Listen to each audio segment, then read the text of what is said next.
நம்ம அடுத்தவங்களை பத்தி சார் உடனே ஒரு அண்டர் எஸ்டிமேட் பண்றதுக்கு, தப்பா முடிவு பண்றதுக்கு, கீழா நினைக்கிறதுக்கு தயாரா இருக்கு. இதை விட பழைய சம்பவங்களை வைத்துக்கொண்டு ஒரு மனுஷனை எடை போடுறமே ஒழிய ஃப்ரெஷ்ஷா இப்ப எப்படி இருக்கிறான்னு பாக்குறதே இல்லை சார். ஒரு 5 வருஷத்துக்கு முன்னாடியே தெரியும் சார் அவன் திருடன்னு. 4 வருஷத்துக்கு முன்னாடி மாறிட்டான்.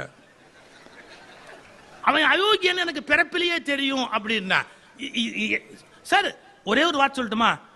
நான் மாறுவதற்கு வாய்ப்பு உண்டு என்றால் அவனும் மாறுவதற்கு வாய்ப்பு உண்டுங்கிறத நான் புரிஞ்சுக்க வேண்டாமா?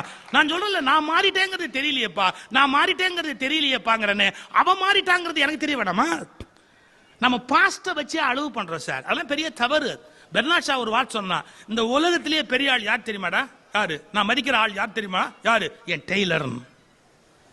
ஏன் டெய்லர் சொல்றேன்னா, அவன் தான் என்ன அப்பப்போ புதுசா அளக்கிறான். மற்றவெல்லாம் ஒரு தடவை அளந்துட்டா அதே மனசுல வச்சிருக்கிறானே ஒழிய என்ன கரெக்டா